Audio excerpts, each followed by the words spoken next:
and so on. All of these are resources. If you have more of them, you're more likely to be able to translate your anger into action. If you have fewer of them, then you're less likely. And so people started investigating the relationship between access to these various resources on the one hand and propensity to vote with one's feet on the other hand. And if you look at just one form of rebellion in this country, you can see a very interesting pattern, which I've captured in this one graph. This shows you for the entire post-World War II period, at least until 2008, the level of strike activity in Canada. Strikes are a form of protest. People are withholding their labor to extract concessions from employers or for governments. Sometimes it's a lot of strikes. In the 1970s, Canada was the most strike-prone country in the world. Italy was in second place. A lot of people think that Italy is the most strike-prone country in the world. But not in the 70s. We were. Sometimes, however, there's very little strike activity. And this gives you a picture of the level of strike activity in Canada over time. So, what does this say? Does this support the idea of resource mobilization theory or not? I think actually it offers pretty strong support for resource mobilization. If resource mobilization theory is correct, it means, contrary to what you may think intuitively, it means that workers are going to be most inclined to strike when they have the most resources to do so. Which means when they're better off, not worse off, when they're most organized, not less organized.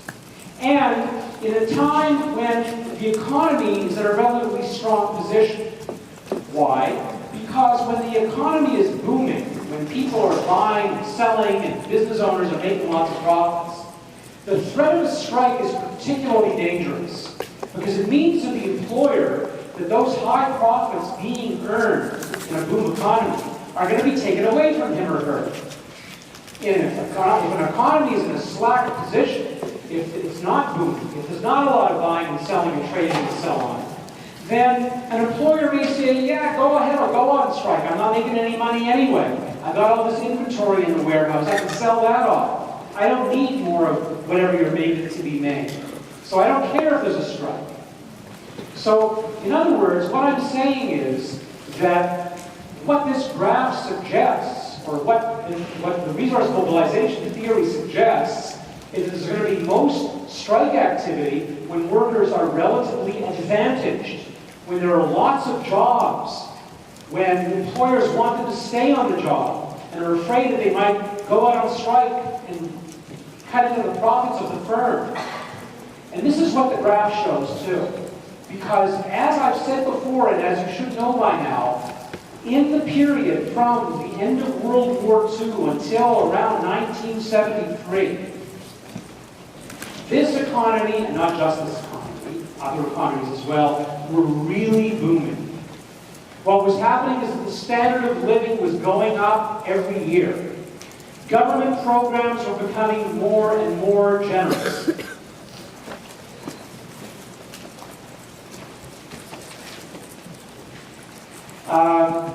Workers were better and better off. There were lots of jobs. High profits being made by corporations who didn't want to see workers go out on strike. And therefore, work and unionization was increasing throughout this period.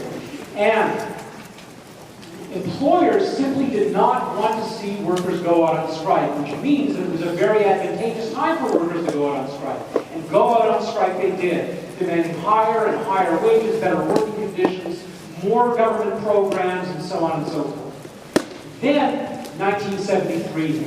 I've talked about 1973 before in this class.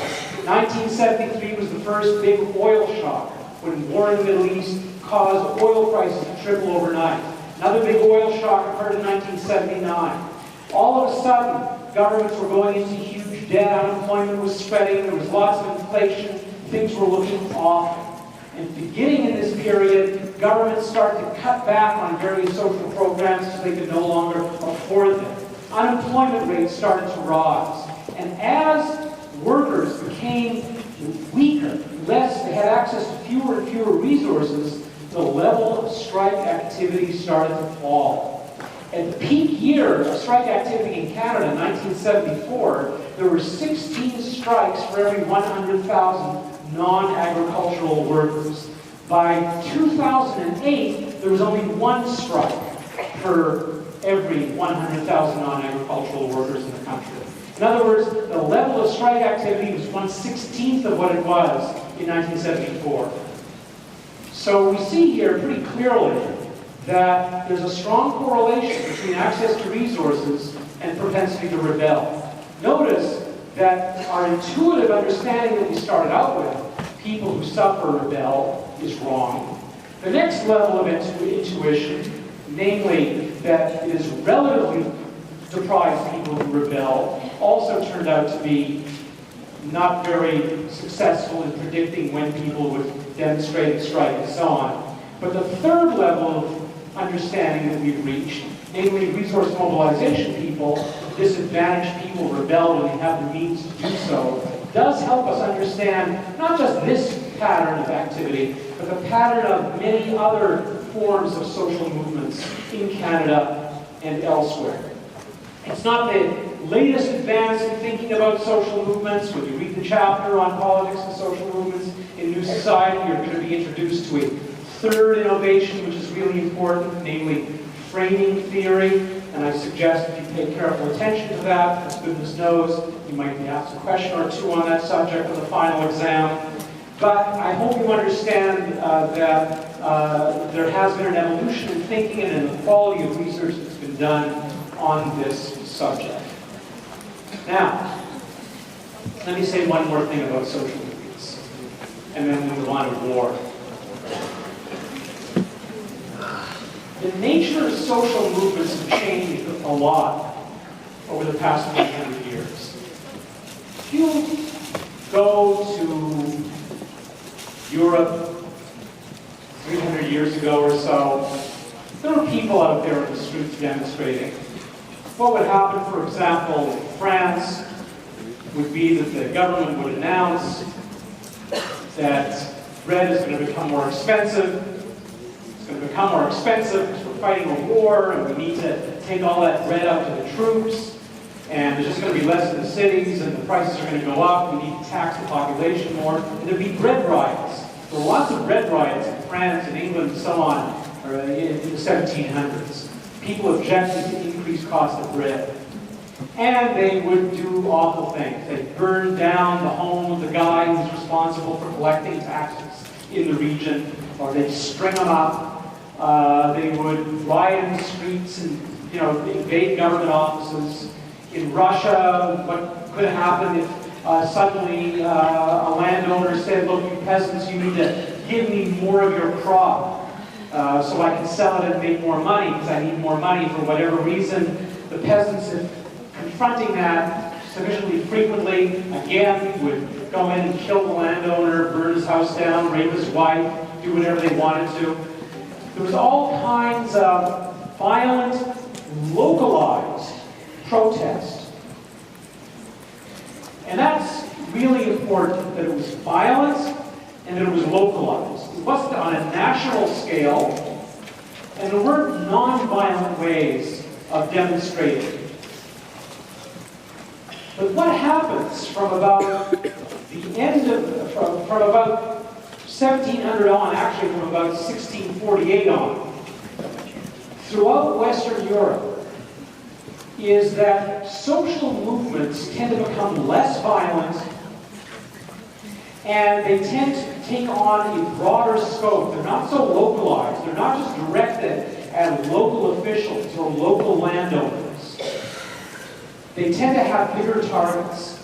Why do you think that happens? What happens after the mid-17th century or after 1700 or so that causes social movements to change their character? Any ideas? Why less violent? Why bigger? Why bigger targets? I can't hear you from here.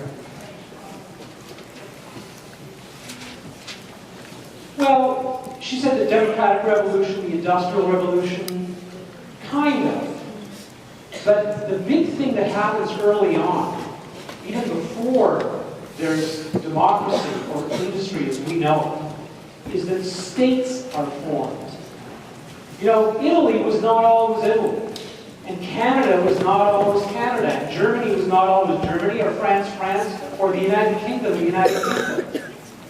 These places were smaller regions divided by ethnicity, or by religion, or by some other factor, but generally ethnicity or religion. And what happened from the 17th century on is that especially powerful regions started eating up less powerful regions. So the British started taking over, this actually started this earlier, the Irish and the Scotch and the Welsh. The French took over the Britons, B-R-I-T-O-N, not the Britons from Britain, but from Britain, right?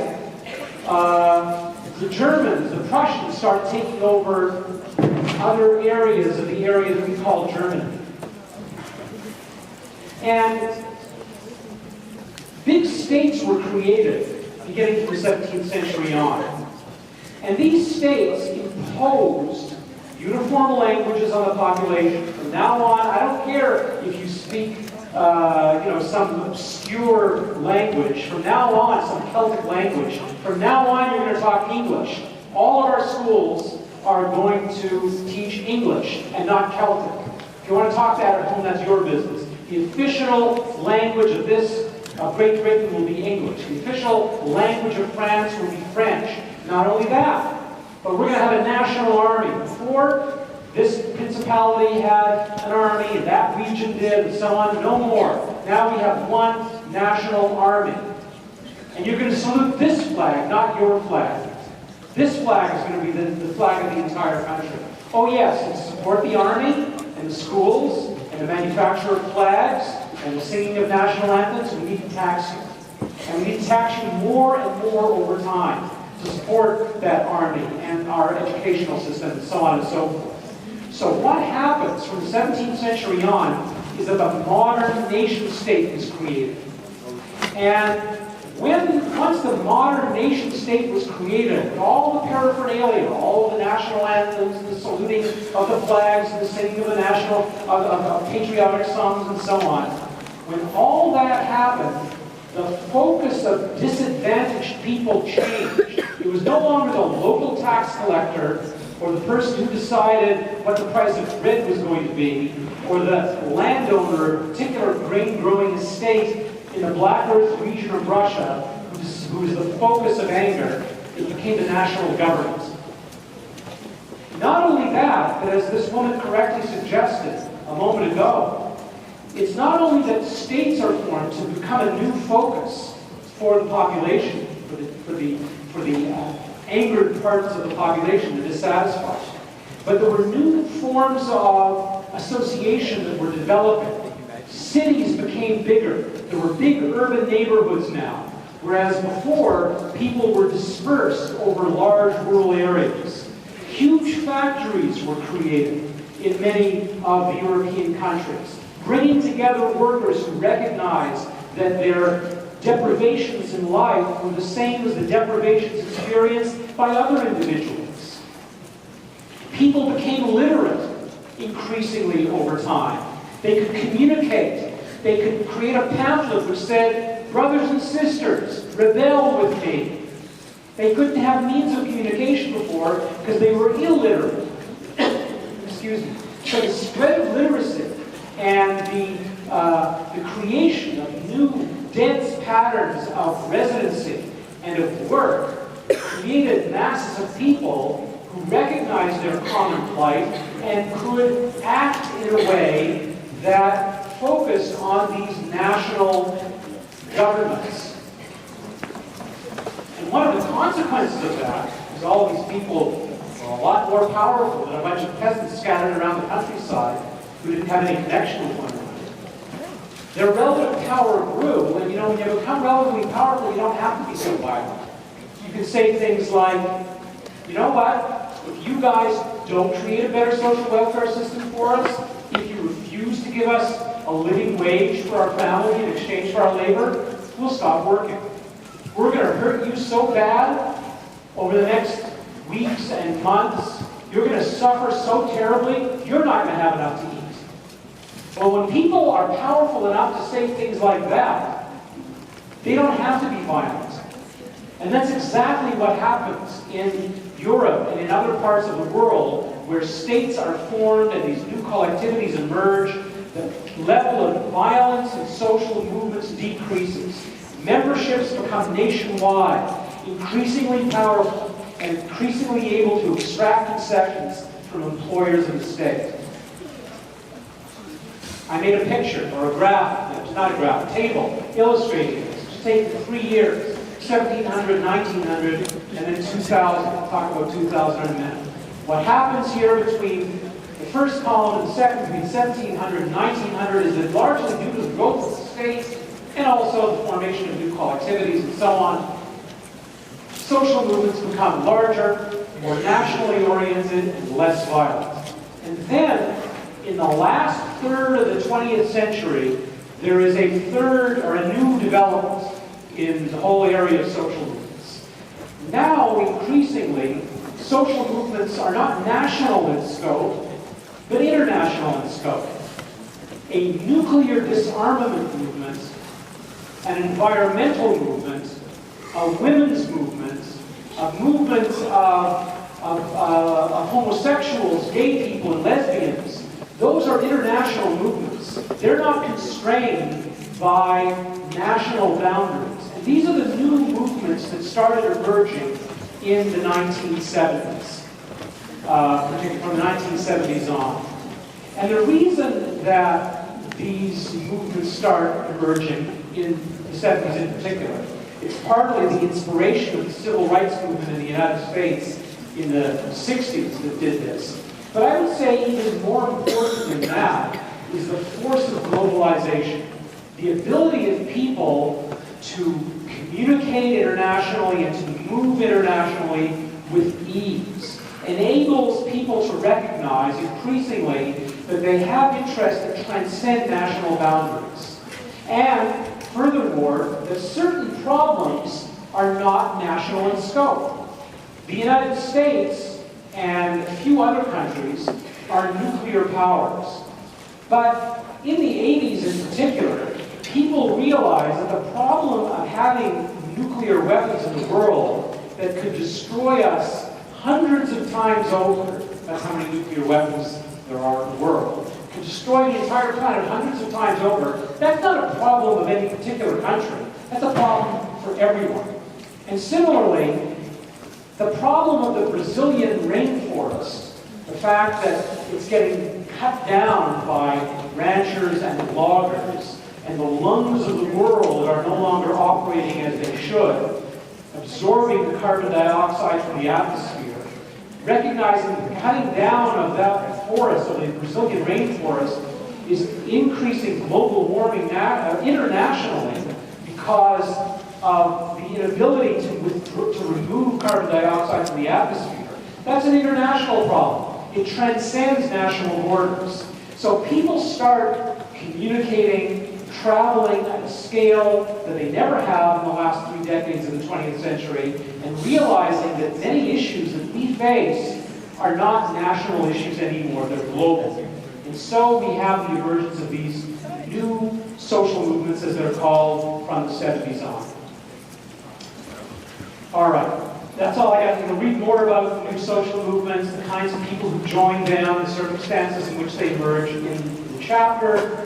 But I want to talk, finally, about war. Third, remember I said I was going to talk about normal politics and then about politics beyond the rules, 2 types of politics beyond the rules, social movements and war. I'll say a few words about war in the last 20 minutes or so. You all know what a war is. War is a violent, armed conflict between politically distinct groups who fight to protect or increase their control of territory. And do we like it? Humanity likes war, I guess, because we've been engaged in an awful lot of it.